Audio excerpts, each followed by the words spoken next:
Bismillahirrahmanirrahim. Assalamualaikum warahmatullahi wabarakatuh. Waalaikumsalam warahmatullahi wabarakatuh. Waalaikumsalam warahmatullahi wabarakatuh. Ya, selamat pagi semuanya. Pagi, Pagi, Pak. Bapak. Pagi, Pak. Oke, alhamdulillah ya. Di sini alhamdulillah ya sudah ada Cynthia, ada Esther, ada Daniel. Bapak persilakan kepada Bahtiar untuk memimpin berdoa. Bahtiar sudah siap? Siap. Oke, dipersilakan Bahtiar. Sikap duduk, siap. Berdoa mulai. Selesai. Memberi salam. Assalamualaikum warahmatullahi wabarakatuh. Ya, waalaikumsalam warahmatullahi wabarakatuh. Ya, terima kasih ya Ananda Hebat kelas 11 IPSA untuk pertemuan kali ini. Kita akan menggali terkait nilai-nilai kepahlawanan. Sudah terlihat, Nak? Sudah, Pak. Oke, siap. Ya, di pertemuan ini ya, kompetensi dasar ini masih sama dengan pertemuan sebelumnya ya. Tapi topik kita akan membahas mengenai meneladani nilai-nilai kejuangan para tokoh perlawanan seperti itu ya. Dan karakter yang akan kita kembangkan yaitu adalah pertama bersyukur terhadap Tuhan Yang Maha Esa, kemudian disiplin, kemudian pantang menyerah dan cepat tanggap. Nanti melalui kegiatan literasi ya, ini anak-anak semuanya diharapkan untuk mengidentifikasi ya peran tokoh perjuangan dalam melawan penjajahan bangsa Eropa. Dan yang kedua, yaitu melalui kegiatan diskusi yang nanti akan kita laksanakan, Ananda Hebat diharapkan harus mampu menganalisis nilai-nilai perjuangan para pahlawan. Kemudian yang ketiga, melalui kegiatan tanya jawab. Nah, nanti kita akan tanya jawab ya, berkaitan dengan menumbuhkan nilai-nilai kejuangan pahlawan gitu ya, yang dihubungkan dengan tantangan pada masa kini. Kemudian yang keempat, yaitu adalah melalui pembuatan karya ya. Nanti Ananda Hebat diharapkan untuk menyajikan nilai-nilai kejuangan pahlawan gitu ya, nanti dalam bentuk daily activity. Oke, untuk mengefektifkan waktu ya, di sini Bapak sudah menyediakan atau menyiapkan modul ya. Modul silakan. Ya, ini modulnya masih sama ya dengan pertemuan sebelumnya. Sudah dibaca belum? Ima, sudah dibaca belum? Sambil Bapak pandu saja ya. Nah, di video ini sengaja Bapak pilih gitu ya, terkait video Diponegoro. Ini terkait perang besar di Nusantara. Nah, yang kemarin kita sudah bisa analisa, yaitu adalah terkait nilai-nilai, ya, nilai-nilai kejuangan. Nah, mari coba kita lihat di sini, ya. Ini masa kecil Pangeran Diponegoro, ini sangat benar-benar religius, gitu ya. Dia sangat memuliakan ibunya, ya. Kemudian dia sangat patuh, kemudian dia mengaji, gitu ya.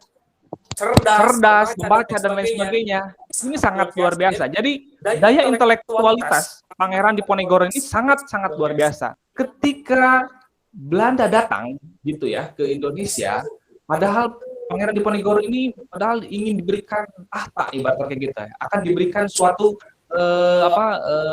jabatan seperti itu. Tapi dia menolak. Dia lebih nyaman untuk tinggal di Tegalrejo gitu ya, di kampung halamannya. Dan hal inilah yang membuat bahwa Pangeran Diponegoro ini sangat betul-betul bersahaja, sangat sederhana gitu ya. Berdasarkan video yang telah disimak, kira-kira nilai apa saja yang bisa diambil? Oke, selanjutnya Esther. Silakan Esther. Wah, Pak, ternyata Diponegoro anak yang itu ya, Pak ya, sangat beriman ya. Dia rajin sekali berdoa, Pak. Ini. Oke, selanjutnya Hotmida, ada yang mau menambahkan boleh? Nilai rela berkorban itu, Pak. Pengertian dari kepahlawanan atau perjuangan itu siapa sih? Apa sih? Pahlawan ya, Pak ya? Iya, betul sekali. Pahlawan itu meletakkan sesuatu pada tempatnya, Pak. Oke, menempatkan segala sesuatu pada tempatnya. Itu dianggap pahlawan. Persi, Bahtiar. Ada lagi? Oke. Ada 3 pertanyaan. Silakan. Ada yang mau tanya? Bapak itu kenapa ya pejabat-pejabat korupsi padahal kan pejabat itu kan panutan gitu Pak. Terus Kita gimana nih Pak melihat seperti itu Pak? Oke, saya kunci ya jawabannya berarti identiknya dengan keserakahan. Itu masalahnya kan itu pejabat Pak, dilihat sama Betul. orang-orang banyak, itu emang mereka nggak malu gitu dilihat sama rakyatnya gitu Pak? Nah, hal inilah gitu ya yang menjadi headline kita. Di sini ya, kalau kemarin tadi kita berbicara tentang Pangeran Diponegoro, apalagi di pertemuan sebelumnya kita berbicara tentang Patimura gitu ya, Sultan Ageng Tirtayasa. Nah, sekarang kita akan mempelajarinya tapi dalam konteks kekinian dihadapkan pada permasalahan-permasalahan. Oh, Bapak mau tanya, kalian pernah korupsi tidak? Pernah, Pak. Pernah Pak. Pernah. Cynthia pernah korupsi apa? Pernah korupsi, bilang ke mama uang LKS 10.000 padahal buktinya cuma 8.000. Jadi Cynthia korupsi 2.000, lumayan, Pak. Astagfirullahaladzim. Di sini kita sudah dihadapkan dengan suatu permasalahan ya, yang kita tidak bisa kita tidak bisa bantah seperti itu ya. Ternyata memang kondisi fakta bahwa para pejabat di negeri ini masih ada yang korupsi. Sampai muncul akan pertanyaan, apakah berita ini merupakan tanda lunturnya nasionalisme? Sedangkan kalau jika kita hubungkan dengan perjuangan ya para pahlawan di zaman sebelumnya menghadapi pemerintahan kolonial, itu sangat berat sekali. Nah, disinilah ya akan ada peranan ya dari kita sebagai pelajar, apa yang akan kita lakukan. Oke, baik. Nah, ada pertanyaan dari Bapak. Apakah kita hanya diam dan tidak melakukan apapun? Nah, jika kita dihadapkan kita hanya diam dan tidak melakukan apapun, nah, ini yang kita akan bahas seperti ini ya. Nah, seperti yang sudah di LKPD, yang sudah Bapak bagikan, silahkan kalian coba analisis ya. Ya, dari kelompok 1, ini tugasnya adalah terkait mengapa para pemimpin dan wakil rakyat ini banyak tergiur ya untuk melakukan tindakan korupsi. Padahal jika dilihat saat janji kampanye, ini mereka mengemis perhatian dari rakyat. Nah, oke, itu untuk kelompok 2 ya.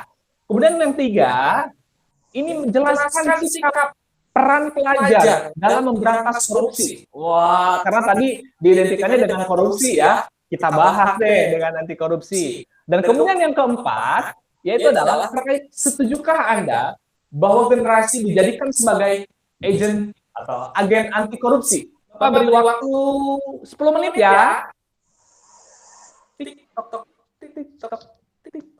Oke, waktunya habis. Kita lanjutkan lah. 3, mendiskusikan, menganalisis, jelaskan sikap dan peran pelajar dalam memberantas korupsi. Cakep, tepat sekali.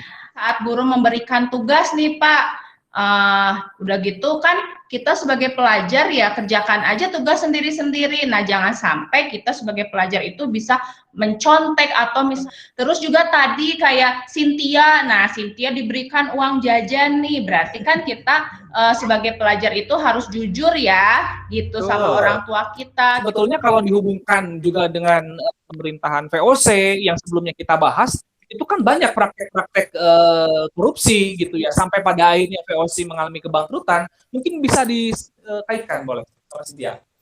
Apa ya Pak ya? Mungkin kalau Cynthia karena manusianya nggak bersyukur kali ya Pak ya. Yang pejabat-pejabat itu nggak pernah bersyukur dengan apa yang dia punya. Oke, kita tutup nih dari KM. Silakan dari KM nih. KM, Bahtiar. Ya, siapa? Setujukah Anda bahwa generasi muda dijadikan sebagai agen anti korupsi? Setuju, Pak.